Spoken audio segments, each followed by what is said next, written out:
అంబటి రాంబాబు పని పాట లేక జగన్మోహన్ రెడ్డి విధించే చిల్లర డబ్బుల కోసం రోజు లేవగానే రోడ్డు మీదకి రావటం, ప్రెస్ ముందుకు వచ్చి అవాకులు చవాకులు పేలి ఒక వీడియో చేసి దాన్ని సోషల్ మీడియాలో వదిలి వేల మంది చేత తిట్టించుకోవడం. ఆ తిట్టించుకోకపోతే తిన్నది అరగదు రాంబాబుకి. నిన్న మళ్ళీ ఒక ప్రెస్ మీట్ పెట్టాడు. ప్రెస్ మీట్ ఏముందిలే, బులుగు మీడియాను కూర్చోబెట్టుకుని అవాకులు చవాకులు పేలాడు. ఏం మాట్లాడాడంటే, చంద్రబాబు నాయుడు గారి రాజకీయాలు చూసి దేశం ప్రజలు నివ్వెరపోతున్నారంట. రాంబాబు, చంద్రబాబు నాయుడు గారు చేస్తున్న అభివృద్ధి, ఇస్తున్న సంక్షేమ కార్యక్రమాలను చూసి దేశం నివ్వెరపోతా ఉంది. 24 మాసాల కాలంలో 24 లక్షల కోట్ల రూపాయలు పెట్టుబడులు తీసుకురావడం దేశాన్ని ఆశ్చర్యపరుస్తూ ఉంది. 24 మాసాల్లోనే 20 లక్షల ఉద్యోగాలు కల్పించిన తీరు చూసి యువత ఆశ్చర్యపోతా ఉంది. గతంలో పనికి మాలినవాడు ఒకడు ముఖ్యమంత్రిగా మాకు పనిచేశాడు, అసమర్థుడు అంటూ యువత ఈసడించుకుంటా ఉంది. నీకు జ్ఞానోదయం కలగటంలా, జరుగుతున్న అభివృద్ధి చూడటానికి నీ కళలో ఏం పోసుకున్నావో అర్థం కావడంలా. ఇవాళ కూటమి ప్రభుత్వం వచ్చిన తర్వాత ఈ 24 మాసాల్లో చేసిన అభివృద్ధి సంక్షేమ కార్యక్రమాలను చూసి మీరు ఓర్చుకోలేక కడుపు మంటతో గ్యాస్ ఎక్కువైపోయి గిలగిలా కొట్టుకుంటున్నారు. అది మాత్రం ప్రజలకు స్పష్టంగా అర్థమైంది. ఇంకోటి ఏమంటాడు, చంద్రబాబు కాంగ్రెస్తో హాట్ లైన్లో ఉంటారు, బీజేపీలో పొత్తుతో ఉంటారంట. ఎవరు హాట్ లైన్లో ఉంటారు, ఎవరితో పొత్తు పెట్టుకుంటున్నారు చీకట మాటన ప్రపంచానికి స్పష్టంగా తెలుసు. బెంగళూరు యలంక ప్యాలెస్లో కూర్చుని డీకే శివకుమార్ కాళ్ళు నాకుతున్నది జగన్ రెడ్డి కాదా అని సోషల్ మీడియాలో నిన్ను ప్రశ్నిస్తే నువ్వు సమాధానం చెప్పలేకపోతున్నావు. బీజేపీ పెద్దల కాళ్ళు ఒత్తుతూ నా కేసులు మహాప్రభు నన్ను కాపాడనని కంట రక్త కన్నీరు కారుస్తుంది జగన్ రెడ్డి కాదా అని ప్రశ్నిస్తూ ఉంటే నీ నోట మాట లేదు, సమాధానం చెప్పే పరిస్థితి లేదు నీకు. నీ నాయకుడు చేసే పనులన్నీ ఎదుటివారికి అంటగట్టి నువ్వు పడుతున్న ఆపసోపాలు చూస్తూ ఉంటే, నిన్ను చూస్తూ ఉంటే జాలేస్తూ ఉంది. ఇదంతా చంద్రబాబు గేమ్ ప్లాన్ అంటాడు. అవును, అభివృద్ధి చేయడానికి ఆయన చేయని గేమ్ ప్లాన్ ఉండదు. ప్రజలకు సంక్షేమ కార్యక్రమాలు అందించడానికి ఆయన చేయని గేమ్ ఉండదు. మీకు దోపిడీ తెలుసు, దుర్మార్గాలు తెలుసు, ఓట్ల కోసం బాబాయిని గొడ్డలతో లేపేయడం తెలుసు. మీకు తెలిసిన గేమ్ ప్లాన్ గొడ్డలి ప్లాన్ అయితే చంద్రబాబు గారికి తెలిసిన గేమ్ ప్లాన్ అభివృద్ధి ప్లాన్. ఆ సంగతి నీకు తెలుసు. వాస్తవాలు మాట్లాడితే నీకు కూడా ఎక్కడ గొడ్ల వేటు పడుతుందో అన్న భయంతో చిల్లర పైసల కోసం కక్కుర్తిపడి దిగజారిపోయి నువ్వే అన్నట్టు జగన్మోహన్ రెడ్డి కాపలా కుక్కలాగా అరుస్తూ ఉన్నావు. బీజేపీ అనేది తన అవసరం కోసం వాడుకునే పార్టీలా చూస్తున్నారంట. బీజేపీని ఎవరి అవసరం కోసం ఎవరు ఎలా వాడుకున్నారో గత 5 ఏళ్ళు జగన్మోహన్ రెడ్డి మోసిన శాలువాలు ఫోటోలు చూస్తే అర్థమవుతుంది. వంగి వంగి మోకాళ్ళు పట్టుకుని నాడు ముఖ్యమంత్రిగా జగన్మోహన్ రెడ్డి ఉన్న కాలంలో నరేంద్ర మోదీ గారిని ఎలా ప్రాధేయపడ్డాడో ప్రపంచం అంతా చూసింది. అంబటి రాంబాబు, మీ సిబిఐ కేసుల కోసం, మీ ఈడీ కేసుల కోసం, మీ బాబాయ్ గొడ్డలి పోటు కేసు నుండి తప్పించుకోవడం కోసం మీ జగన్ రెడ్డి ఎన్ని అపోసోపాలు పడ్డాడో పడుతున్నాడో, కాళ్ళ మీద పడి ప్రాధేయపడుతున్నాడో స్పష్టంగా తెలుసు అందరికీ. వ్యవస్థలో ఉన్న కొంతమందిని మీరు లూటీ చేసిన లక్షల కోట్ల రూపాయల నుంచి 100ల కోట్ల రూపాయలు ముడుపులో విధానంలో చెల్లించుకుని వాళ్ళ అండదండలతో బయటపడి వాయిదాలకు రాకుండా ఎలా మేనేజ్ చేసుకుంటూ తిరుగుతున్నాడో ప్రపంచం చూస్తూనే ఉంది. మీ కోడికత్తి డ్రామా కేసులో ఎన్ని డ్రామాలు ఆడాడో సాక్ష్యం చెప్పడానికి కూడా రాకుండా ఒక వ్యక్తి మీద కేసు పెట్టి ఆ కేసుకు సంబంధించి సాక్ష్యాన్ని చెప్పడానికి రాకుండా కోర్టుకి ఎలా యలంక ప్యాలెస్లో దాక్కున్నాడో కనబడతానే ఉంది. ఈ ప్రాధేయపడటాలు, ఈ బ్రతిమాలుడుకోవటాలు ఎవరు చేస్తున్నారో దేశం చూస్తారో ఉంది. రాంబాబు, నిన్న ఎన్టీఆర్ విగ్రహాన్ని కాంగ్రెస్ ముఖ్యమంత్రి ఆవిష్కరించారు. కాంగ్రెస్కు వ్యతిరేకంగా ఎన్టీఆర్ టీడీపీని స్థాపించారు. కాంగ్రెస్ సీఎం ఎన్టీఆర్ విగ్రహాన్ని ఆవిష్కరిస్తే టీడీపీ జెండాలతో స్వాగతించారు. కాంగ్రెస్ ముఖ్యమంత్రి ఎన్టీఆర్ విగ్రహాన్ని ఆవిష్కరించారు. అది ఆయన విఘ్నత. ఈ రాష్ట్రానికి ఎన్టీ రామారావు గారు చేసిన సేవలను చూసి మీలాంటి దుర్మార్గులు, మీ నాయకుడు రాజశేఖర రెడ్డి లాంటి దుర్మార్గుల చేతుల్లో నుంచి ప్రజలు విముక్తి కల్పించి రాష్ట్రాన్ని అభివృద్ధి పదాన్ని నడిపించిన మహానాయకుడు, తెలుగు ప్రజల ఆరాధ్య దేవుడు నందమూరి తారక రామారావు గారి విగ్రహాన్ని ఆవిష్కరిస్తే మీకొచ్చిన నొప్పి ఏంటయ్యా? మీకేంటి నొప్పి? ఆ విగ్రహం వైపు కన్నెత్తి చూడటానికి కూడా అర్హత లేని, స్థాయి లేని నువ్వు రేవంత్ రెడ్డి గారు రామారావు గారి విగ్రహాన్ని ఆవిష్కరించడం గురించి మాట్లాడటం నీ లేకి బుద్ధిని, మీ జగన్ రెడ్డి దిగజారుడు బుద్ధిని స్పష్టం చేస్తా ఉంది. కాంగ్రెస్ పార్టీని, సోనియా గాంధీని, రాహుల్ గాంధీని ఇష్టం వచ్చినట్టు మాట్లాడిన జగన్ రెడ్డి ఇవాళ అర్ధరాత్రుల పూట ఎలా కాంగ్రెస్ నాయకులతో కూర్చుని బెంగళూరులో బ్రతిమాలుకుంటున్నాడో, శరణ కోడుకుంటున్నాడో ప్రజలు తెలుస్తానే ఉంది. రాంబాబు, మీరు నీతిమానుల పనులు చేస్తూ, దిగజారుడు పనులు చేస్తూ మీరు మాట్లాడటమా రేవంత్ రెడ్డి గురించి? బరాబర్ స్వాగతిస్తాం, బరాబర్ జెండాలతో స్వాగతిస్తాం. మా నాయకుడు ఎన్టీఆర్ విగ్రహాన్ని ఆవిష్కరించిన రేవంత్ రెడ్డి గారికి స్వాగతం పలుకుతాం, జై కొడతాం. మా నాయకుడి విగ్రహాన్ని ఆవిష్కరించినప్పుడు కాంగ్రెస్ ముఖ్యమంత్రి అయితే మాత్రమేంటి, ఎందుకు స్వాగతించాం? ఆయన తీసుకొచ్చిన విధానాలను అనుసరిస్తూ పరిపాలన చేస్తున్న రేవంత్ రెడ్డి గారికి ఎప్పుడు స్వాగతం పలుకుతానే ఉంటాం, మాట్లాడుతూనే ఉంటాం. సీఎం రేవంత్ రెడ్డితో చంద్రబాబు హాట్ లైన్లో ఉన్నారంట. నువ్వు మధ్యలో పని చేస్తున్నావా? టెలిఫోన్ ఆపరేటర్గా ఏమైనా పని చేస్తున్నావా అంటున్నా. రాంబాబు, నువ్వేమైనా టెలిఫోన్ ఆపరేటర్వా? వారిద్దరిదే గురు శిష్యుల బంధం. వారు హాట్ లైన్లో మాట్లాడుకోవాల్సిన అవసరం లేదు. ఇద్దరు చేతలతో చూపించే ముఖ్యమంత్రులు. మీ జగన్ రెడ్డికి మళ్ళీ నడు వంగిపోయి మోకాళ్ళు అరిగిపోయి దేకుడు వ్యవహారాలు చేయరు. ఏది చేసినా పబ్లిక్ గానే చేస్తారు. మీకు మళ్ళీ చీకట మాటన చేసే వ్యవహారాలు ఉండవు. తెలంగాణలో కాంగ్రెస్ కి టీడీపీ బీటీఎం. ఇదేమన్నా కేసీఆర్ కి అనుబంధంగా పనిచేసిన జగన్ రెడ్డి పార్టీ అనుకున్నావేంటి? మీకు మళ్ళీ సిగ్గు శరం లేకుండా నీతి మాలిన చర్యలు, దిగజారుడి చర్యలు పాల్పడటానికి వైఎస్ఆర్ కాంగ్రెస్ పార్టీ కాదు, అది తెలుగుదేశం పార్టీ.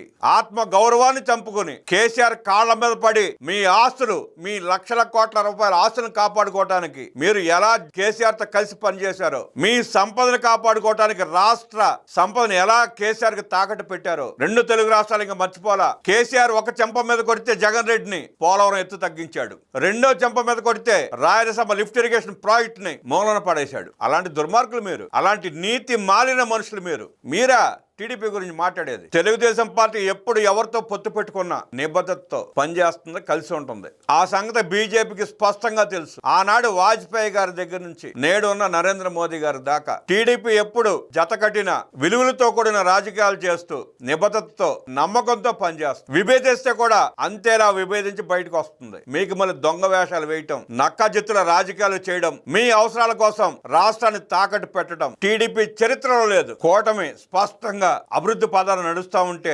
రాష్ట్రానికి అనేక కార్యక్రమాలు చేపడతా ఉంటే కుళ్ళుకుని వారి బలం, వారి మైత్రి బలపడుతోంది అన్న భయంతో, బెంగతో మీరు కూటమిలో కుట్రలు చేయడానికి ఎన్ని ప్రయత్నాలు చేస్తున్నారో మూడు పార్టీలు గమనిస్తానే ఉన్నాయి. రాష్ట్ర ప్రజలు బాగానే చూస్తా ఉన్నారు. మీరు పిల్లి మొగ్గలేసిన, మీ తలకాయలు నేలగేసి బాదుకున్న, జగన్రెడ్డి యలహంక ప్యాలెస్ లో కప్పగంతులు వేసిన కూటమిని వేరు చేయడం మీ వల్ల కాదు, మీ జేజముల వల్ల కూడా కాదు. హైబ్రిడ్ మహానాడు కాదు అంటున్నావు. మహానాడు పేరెత్తే అర్హత నీకు లేదు. నువ్వు ఒక విష పురుగువి. నువ్వు మహానాడు గురించి మాట్లాడటం ఏంటి? 25 లక్షల మంది కార్యకర్తలతో మహానాడు జరిగింది. మీ బ్రతుక్కి, మీ పార్టీ చరిత్రలో ఎప్పుడన్నా ప్లేనరీ సమావేశం పెట్టుకున్నారా? ఒక్కసారి విజయమ్మని నిర్దాక్షిణ్యంగా బయటికి గెంటేయడానికి పెట్టుకున్నారు. దానికి ఆర్భాటంగా ప్రభుత్వ ఖర్చు పెట్టి, ప్రభుత్వ సొమ్ము కోట్ల రూపాయలు ఖర్చు పెట్టి ఆ ప్లేనరీ పెట్టుకుని విజయమ్మని గెంటేయడానికి తప్ప మీ బ్రతుకులో ఎప్పుడన్నా ప్లేనరీ పెట్టుకున్నారా? మీరు కార్యకర్తలుగా మాట్లాడే అవకాశం ఇచ్చారా?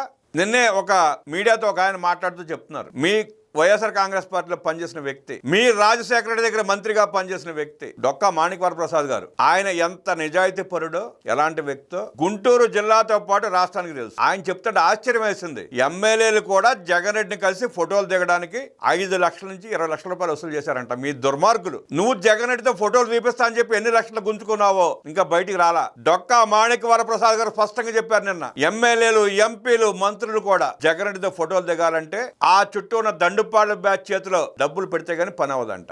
నాయకులు, కార్యకర్తలు, ఎమ్మెల్యేలు, మంత్రులు కూడా ఫోటోలు దిగడానికి డబ్బులు ఇచ్చే స్థాయికి మీ పార్టీ దిగజారిపోయిందంటే అది రాజకీయ పార్టీనా రాంబాబు? దాన్ని రాజకీయ పార్టీ అంటారా? మీరా తెలుగుదేశం పార్టీ గురించి, మహానాడు గురించి మాట్లాడటం? అన్నం తింటున్నావా, గడ్డి తింటున్నావా అని అడుగుతున్నారు వాళ్ళు తెలుగుదేశం కార్యకర్తలు. సమాధానం చెప్పు. మహానాడు చాలా అద్భుతంగా జరిగిందని ఎల్లో మీడియా చెప్తుందంట. సన్నాసులారా, ఎల్లో మీడియా కాదు చెప్పేది, దేశంలో ఉన్న ఏ వార్తా పత్రికను అడిగినా, ఏ మీడియా ఛానల్ అడిగినా చెబుద్ది మహానాడు ఎంత అద్భుతంగా జరిగిందో. కుక్క మూత పిందులు మీకేం తెలుసు మహానాడు గురించి? కార్యకర్తల చేత గంజాయి అమ్మించుకునే మీకేం తెలుసు మహానాడు గురించి, టీడీపీ గురించి? కార్యకర్తలతో జేబులు కొట్టించే మీకేం తెలుసు మహానాడు గురించి? కార్యకర్తలతో మిర్చి టిక్కీలు ఎత్తుకుపోయే మీకేం తెలుసు మహానాడు గురించి? టీడీపీ మహానాడు కార్యక్రమం విఫలమైందంట. రాంబాబు ఏడుస్తున్నాడు. టీడీపీ మహానాడు అద్భుతంగా ఘన విజయం సాధిస్తే విఫలమైందని ఏడుస్తున్నాడు రాంబాబు. మీ కడుపు మంట ఏ స్థాయిలో ఉందో, మీ భవిష్యత్తు మీ కళ్ళకి ఎలా కనబడతా ఉందో ఈ మాటలే స్పష్టం చేస్తున్నాయి రాంబాబు. నువ్వు నీ జిందగీలో ఇక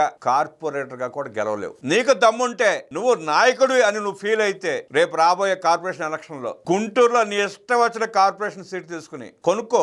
జగన్ రెడ్డి దగ్గర ఒక సీటు కొనుక్కుని నుంచుని చూడు. నీ పరిస్థితి ఏంటో, నీ రాజకీయం ఏంటో, నీ ఉడత ఊపులేంటో తేలిపోతుంది. 29 ఎన్నికల దాకా నువ్వు ఆగాల్సిన అవసరం లేదు. కార్పొరేటర్గా గెలిచి నేను గెలిచానని చెప్పి బయటికి రా, అప్పుడు మాట్లాడు. చీరలో డబ్బులు ఇస్తామని చెప్పి మరీ మహానాడికి తీసుకెళ్లారా? బుద్ధి ఉందా? నువ్వు మనిషివేనా మాట్లాడుతున్నావా? మనిషివేనా అసలు నువ్వు? టీడీపీ కేంద్ర కార్యాలయానికి మంత్రులు ఎమ్మెల్యేలు తప్ప ఎవరన్నా వచ్చారా? ముఖ్య నాయకులు తప్ప ఎవరన్నా పాల్గొన్నారా? అక్కడ మొత్తం పాల్గొంది 200 మంది. మీకు మళ్ళీ బిర్యానీ పొట్లాలు ఇచ్చి జాకెట్ ముక్కలు పెట్టి 500 ఇస్తామని చెప్పి 300తో సరిపెట్టి జనాన్ని పోగు చేసి రావడానికి అది వైఎస్ఆర్ కాంగ్రెస్ పార్టీ కాదు రాంబాబు, తెలుగుదేశం పార్టీ. నువ్వు ఇలా దిగజారుడు వ్యాఖ్యలు చేస్తేనే మనం గుంటూరులో వెనకాల తరిమి కొట్టారు నిన్ను. అయినా నీలో మార్పు రావట్లే. ఇంకా లోకేష్ని మహానాడులో వీరుడు సూర్యుడని పొగుడుతున్నారంట.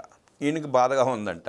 వీరుడు సూర్యుడే. మీరు నాశనం చేసిన విద్యా వ్యవస్థని ప్రక్షాళన చేసి ప్రతి విద్యార్థి ప్రభుత్వ పాఠశాల వైపు వెళ్లేలా చేస్తున్న వీరుడే. 24 మాసాల్లో 23 లక్షల కోట్ల రూపాయలు పెట్టుబడులు తీసుకొచ్చి 10 లక్షల కోట్ల రూపాయలు గ్రౌండ్ చేపించిన సూర్యుడే.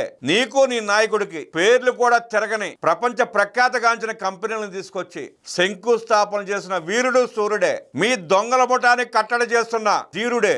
మెగా డిఎస్సి పేరుతో నిరుద్యోగులను మోసం చేశారంట. 16,000 మంది నిరుద్యోగ యువతకి మెగా డిఎస్సి నిర్వహించి పారదర్శకంగా ఉపాధ్యాయులుగా నియమిస్తే అది మెగా డిఎస్సి కాదా?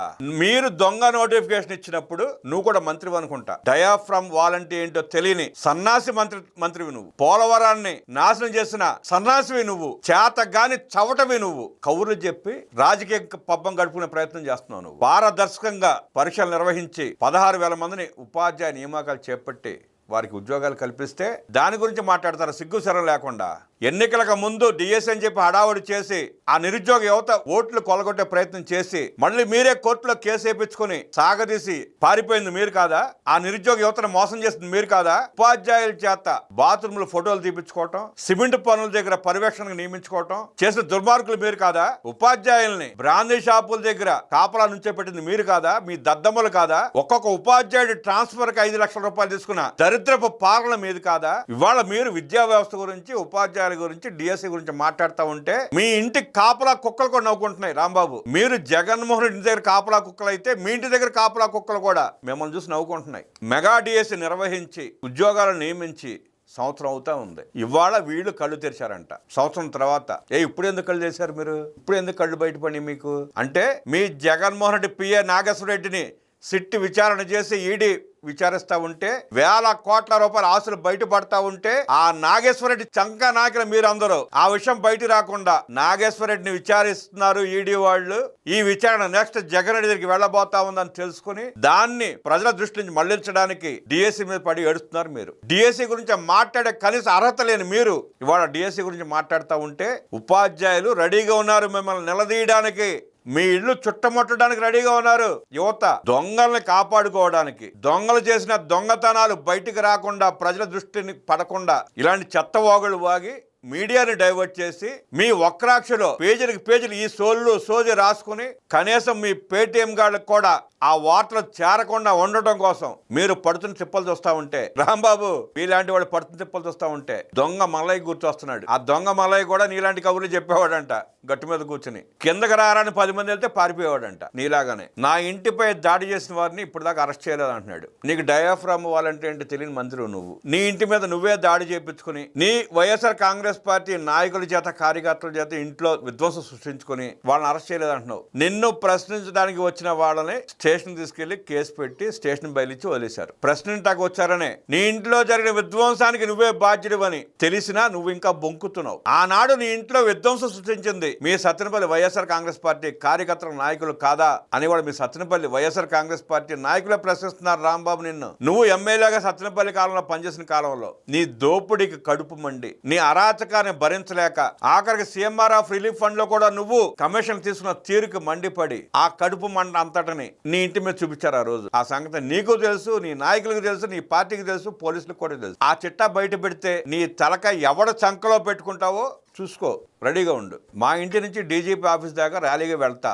29 కిలోమీటర్లు వినతి పాదయాత్ర చేస్తాడంట. నువ్వు పొర్లు దండాలు పెట్టు, పిల్లి మొగ్గలు వేసుకుంటా వెళ్ళు, ఎవడొద్దన నిన్ను.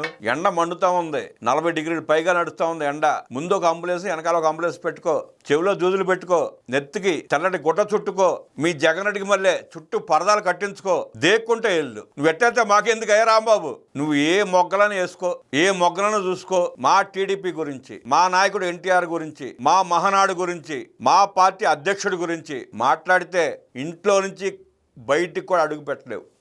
అదొకటి గుర్తుంచుకో. రాజకీయ ప్రసంగాలు చేసుకో, దిగజారుడు మాట్లాడితే నీకు చెప్పులు దండ వేయటం గ్యారంటీ. టీడీపీ కార్యకర్తలను గెలుకోబాకు, ఆయాసం పెరుగుద్ది నీకు పరిగెత్తలేక. జాగ్రత్త. నువ్వేంటో తెలుసుకో, నీ స్థాయి ఏంటో తెలుసుకుని మాట్లాడటం నేర్చుకో. మనం చెప్పే సొల్లు పురాణం వినడానికి పేటీఎం గాడు ఉన్నారు, మనం చెప్పే సొల్లు ప్రసారం చేయడానికి వక్రాక్ష ఉంది, బులుగు మీడియా ఉందని ఎగిరెగిరి పడితే బెలూన్లా పగిలిపోతావు. నువ్వు గాలి బుడగ మాత్రమే, టపిమని పేరిపోతావు. జాగ్రత్త.